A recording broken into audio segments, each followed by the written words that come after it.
Hi, my name is Carrie. I have a son. He is 5. His name is Ryan.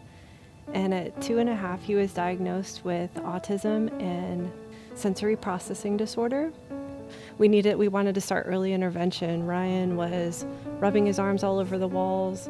He had very low social interaction, toe walking, didn't like anything touching his body. And so we wanted to get him help. And we remembered that our niece had started early intervention and had horse therapy, and we remembered how many benefits there were to it, so we wanted to start. So Ryan started back in 2019 in May, and we have seen so much progress since then.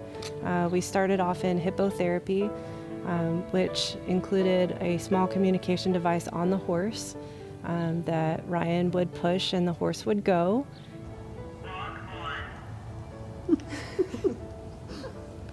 And started learning how to touch with the sensory interaction.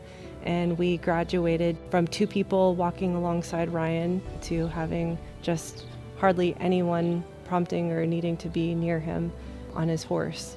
And the hippotherapy to therapeutic riding has also changed, where he's learning about how to ride a horse and go and walk and using those sounds. We have emerged language since we've started the program, also with the language and social interaction between the horse, his therapist.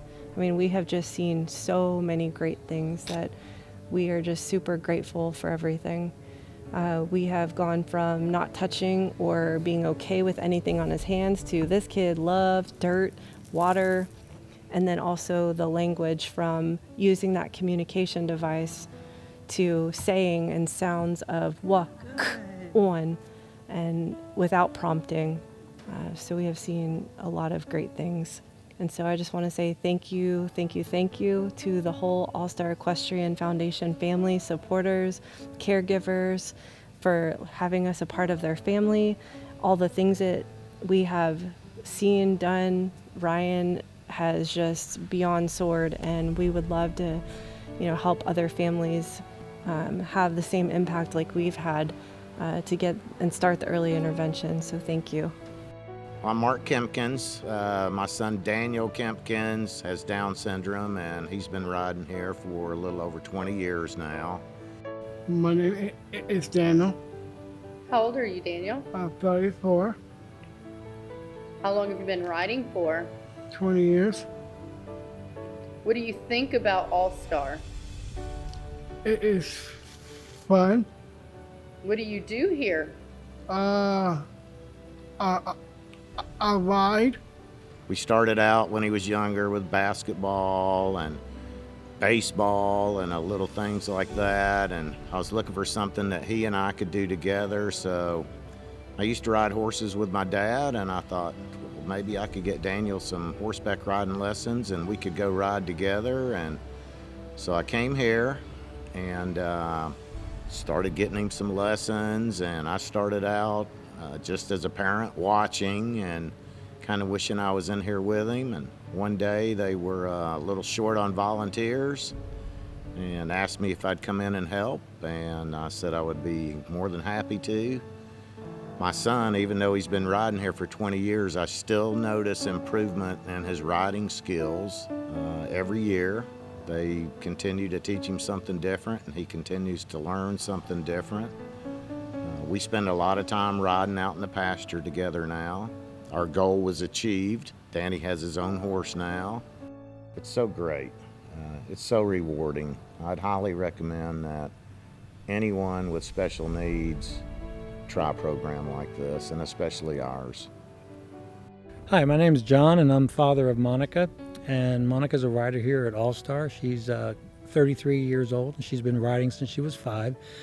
She was born in 1988, 9 to 10 weeks premature, and due to that, it caused some severe lung problems, as well as developmentally delayedness, as well as autistic tendencies, and some other developmental issues due to the fact that she spent a large part of her first 5 years in the hospital. Now she's a very active, very happy 33-year-old, and I believe, and her doctors believe, and her family believes, a large part of it is due to her riding and All Star.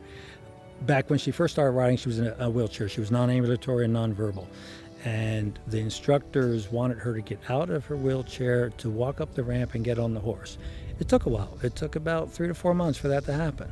And a step here, a step there, and finally she was able to walk all the way from the wheelchair up to the top of the ramp to get on her horse named Vandy at another riding center that she used to ride at. And the day she got on that horse and walked up the ramp and got on that horse by herself, there wasn't a dry eye in the barn. The instructors and her mother and I and everybody was just, it was a sight to behold.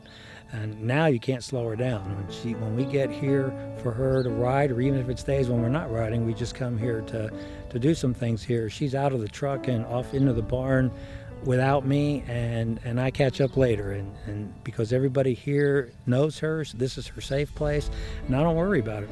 And the last year and a half have been tough with COVID because unfortunately this wasn't a safe place for her, because with COVID and with what it could do to her because of her lung deficiencies, the doctors told us we could not allow her to come here, because if she got this, it would be very devastating to her. And we couldn't take that chance. And because of that, she retreated back into a shell we hadn't seen in many, many years. Riding the horse isn't the only therapy for her. Seeing all these people here, doing all the activities here, interacting with all her friends and the instructors is all therapy for her also. And then the horse is the icing on the cake. When she's up on the horse, she's not special needs anymore. She's not disabled.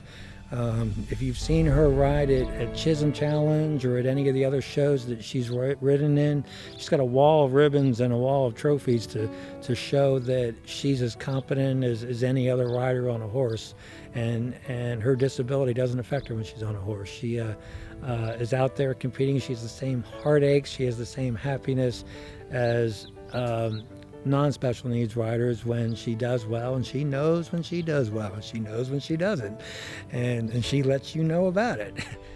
When she's here, she's more comfortable than she is at probably any other place that she goes to, and because she knows all these people here love her, and she loves them. I can't tell you how much she loves them. And every time she ever had any of her medical battles, these people would show up in force with stuffed animals or cards and will her back to health again. And I firmly believe a lot of her battles were won because of the people here, because of the horses, because she knew she had to get healthy again in order to ride. And that did far more for her than a lot of the medical procedures. The medical procedures maybe healed the ailment, but they didn't heal the child. And All Star healed the child.